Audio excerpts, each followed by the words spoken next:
لیکن جب متعلقہ لوگوں کو پتہ چلا کہ ابھی تو ان کی ساری چیزیں ایکسپوز ہونے والی ہیں، تو انہوں نے اسی رات جلدی سے ایک اور ڈسٹرکٹ کے اندر جعلی ایف آئی آر کر دی اور ایف آئی اے کو انفارم کر دیا کہ ان کو عمران کو باہر جانے نہیں دینا۔ باہر کے انہوں نے جو کچھ بھی کر دیا، لیکن اللہ کا شکر ہے کہ ڈاکٹروں نے ان کا علاج شروع کیا اور ابھی وہ بالکل صحت مند ہے۔ یہ ایک پورا جو سٹوری میں نے بتائی ہے، اسی وجہ سے میں نے بتا دی کہ پاکستان کے اندر عمران ریاض وہ جرنلسٹ ہیں جو ہمیشہ پاکستان زندہ باد کا نعرہ لگاتے ہوئے آپ ان کو دیکھتے ہیں کہ وہ ہمیشہ پاکستان کی بات کرتے ہیں، اور پاکستان پہ وہ کبھی بھی کمپرومائز کرنے کے لیے نہ پہلے کبھی تیار تھا، نہ اب کبھی تیار ہوگا۔ ابھی چونکہ ان کو پتہ ہے کہ ان کے خلاف مزید جعلی ایف آئی آر تو پنجاب کے اندر ہو نہیں سکتے، خیبر پختونخوا کے اندر بھی نہیں ہو سکتے، سندھ کے اندر اگر کریں گے تو وہاں پہ عمران ریاض جائیں گے نہیں، اسلام آباد کے اندر اگر کریں گے تو یہاں پہ صرف ان کے پاس ایک ہی حل ہے، اسلام آباد۔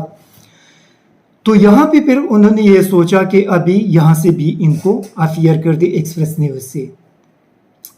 آپ لوگوں کو پتہ ہے کہ اس سے پہلے عمران ریاض پہ جو تشدد ہوا، ان کو جس طریقے سے ٹارچر کیا گیا، اسی وقت صابر شاکر کے خلاف بھی اسی قسم کا ایک کمپین شروع کیا گیا، ان کو ملک سے باہر جانا پڑا کیونکہ ان کی زندگی کو خطرہ تھا یہاں پہ۔ اس کے بعد پھر ارشد شریف کے ساتھ یہ سلسلہ شروع ہوا، سمیع ابراہیم کے ساتھ شروع ہوا، موہت پیرزادہ کے ساتھ شروع ہوا، بول نیوز کے باقی جو جرنلسٹ ہے یا وہ جرنلسٹ جو ریجیم چینج آپریشن کے خلاف تھی، ان کو دھمکیاں دینے کا سلسلہ شروع ہوا۔ پھر اے آر وائی کو بند کر دیا، ابھی ریسنٹلی ابھی تک بند ہے۔ ارشد شریف کو اس حد تک ان کو مجبور کیا گیا اور ان کی زندگی کو اتنا خطرہ پیدا کر دیا گیا کہ ان کو بھی پاکستان چھوڑنا پڑا، حالانکہ اپنا ملک چھوڑنا بہت مشکل کام ہے،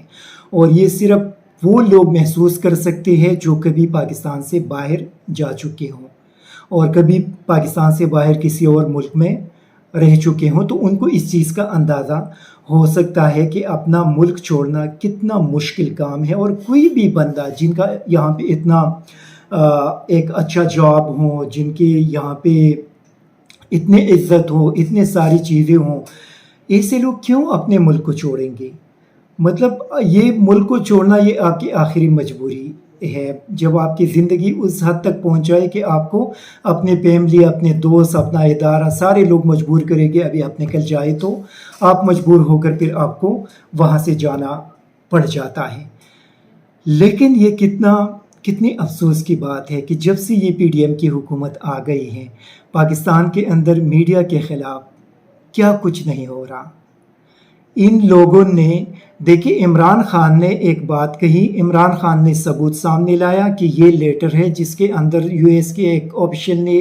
ہمارے ایمبیسڈر کو یہ کچھ بتا دیا۔ پھر عمران خان نے یہاں تک کہہ دیا کہ نیشنل سیکیورٹی کی جو کمیٹی ہے قومی اسمبلی کی، اس میں سارے لوگ آ جائے تاکہ آپ لوگوں کو دکھا سکے۔ وہاں بھی یہ لوگ نہیں آئے۔ پھر انہوں نے یہ ڈیمانڈ کر دیا کہ سپریم کورٹ کا ایک جوڈیشل کمیشن بنایا جائے، وہ انویسٹیگیشن کرے۔ 4-5 مہینے ہو گئے کہ سپریم کورٹ کا جوڈیشل کمیشن نہیں بنا۔ اگر یہ ساری چیزیں ہو گئی تو اس کا مقصد ہے کہ عمران خان کا جو بات تھی، جو انہوں نے بتایا، وہ درست تھی، اور اسی وجہ سے پاکستانی قوم نے ان کو مان لیا کہ جب آپ نیشنل سیکیورٹی کمیٹی کے اسمبلی کے اس کے اندر کوئی بھی بندہ نہیں آئے گا، پھر اپوزیشن کے جو بڑے ہیں ان سے کہتے ہیں کہ آپ آ جائے تاکہ آپ کو دکھا سکے، آپ لوگ نہیں آئیں گے۔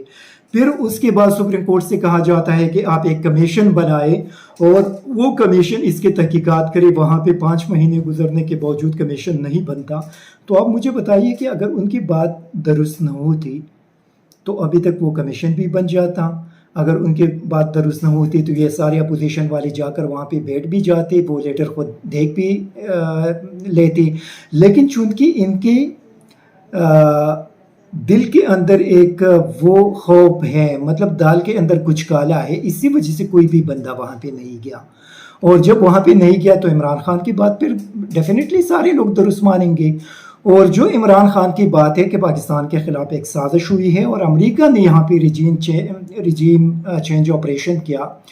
تو جو محب وطن پاکستانی ہے وہ ڈیفینیٹلی اس کے خلاف آواز اٹھائیں گے، اور جب یہاں پہ آواز اٹھایا جائے گا تو ان کے ساتھ یہی حشر ہوگا جو عمران ریاض کے ساتھ ہوا، جو ارشد شریف کے ساتھ ہوا، جو صابر شاکر کے ساتھ ہوا، جو اے آر وائی کے ساتھ ہوا، ابھی سننے میں آ رہا ہے کہ بول نیوز کے ساتھ کیا جا رہا ہے، ابھی ان کے لیے پلاننگ تیار کی جا رہی ہے۔ مطلب صرف اس میڈیا کو چھوڑا جائے گا جو ان کی مرضی کی خبریں چلائیں گے اور ان کی مرضی کا جو نیریٹیو ہے اس کو بیلڈ کریں گے۔ جو لوگ اس کے خلاف بات کریں گے تو ان کے خلاف اس قسم کے انتقامی کارروائیاں ہوگی اور ان کے خلاف اس قسم کے ایکشن کیے جائیں گے۔ لیکن یہ یاد رکھیں، آپ جتنا بھی کریں، آپ جتنا بھی انتقامی کارروائیاں کریں، آپ کر سکتے ہیں، آپ کریں، لیکن کبھی بھی پاکستان کے خلاف جو بھی لوگ سازش کریں گے اور پاکستان کو جہاں بھی نقصان پہنچے گا تو ہم جیسے لوگ پاکستان کے ساتھ ہمیشہ کے لیے کھڑے ہوں گے۔ پاکستان کو نقصان پہنچانے والوں کے اگینسٹ ہمیشہ کے لیے بات کریں گے، خواہ اس میں جو کچھ بھی ہو جائے، لیکن پاکستان کے مفادات پہ کبھی بھی کمپرومائز نہیں کریں گے۔ پاکستان ہمارے لیے دل و جان سے زیادہ عزیز ہے، پاکستان ہمارے لیے سب کچھ چیزوں سے زیادہ عزیز ہے۔ اگر پاکستان ہے تو ہم ہیں، ہم یہاں پہ صحافت کریں گے، ہم یہاں پہ رہیں گے، ہماری فیملیز رہیں گے، ہمارے بچے رہیں گے۔ اللہ نہ کرے اگر پاکستان نہ ہو تو ان لوگوں کی برطانیہ اور دبئی اور باقی ممالک کے اندر جائیدادیں ہے، کاروبار ہے، بچے ہیں وہاں پہ، یہ وہاں پہ جا کر آرام سے رہ سکتے ہیں، لیکن ہم جیسے لوگ نہیں جا سکتے۔ ہم یہاں پہ مریں گے، ہمارا جینا مرنا پاکستان کے ساتھ ہے۔ اسی وجہ سے جو بھی لوگ اس قسم کی سازشیں کر رہے ہیں وہ کان کھل کر سن لیں کہ آپ جو محب وطن پاکستانی ہے ان کو آپ اس قسم کی چیزوں سے نہیں دبا سکتے۔ جن لوگوں کو خریدا گیا ہے ان کے ضمیر، وہ ان کے اپنی ضمیر ہے، کیونکہ ہمارا ایمان ہے کہ ہم ایک نہ ایک دن اللہ کے سامنے جائیں گے اور اللہ تعالی ہم سے ان ساری چیزوں کے حوالے سے سوال کریں گے۔ تو کم از کم اگر یہاں پہ ہم اپنا ضمیر بیچ دیں تو پھر اللہ کے سامنے جواب دینے کے لیے ہمارے پاس کچھ بھی نہیں ہوگا۔ اسی وجہ سے ہم کبھی بھی اپنا ضمیر نہیں بیچیں گے۔ ہم وہ کریں گے جو ہم درست سمجھتے ہیں، ہم وہ کریں گے جو ہم سمجھتے ہیں کہ اس پہ اللہ تعالیٰ ہمیں معاف کریں گے، ہم وہ کریں گے جو ہمارا ضمیر درست تسلیم کرے گا، اور ہم وہ کریں گے جو ہمارے ایمان کا حصہ ہوں، اور جس کو کر کے اس کے بعد پھر ہم بڑے فخر کے ساتھ اللہ کے سامنے جا سکیں گے اور وہاں پہ بتا سکیں گے کہ یا اللہ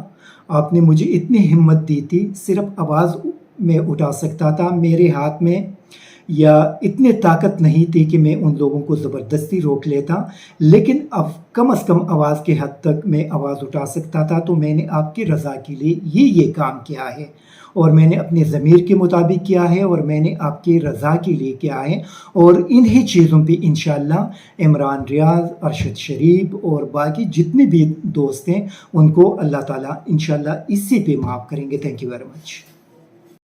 ISTV پاکستان کو سبسکرائب کریں اور بیل آئیکن کو دبائیں مزید ویڈیو اور اپڈیٹس کے لیے۔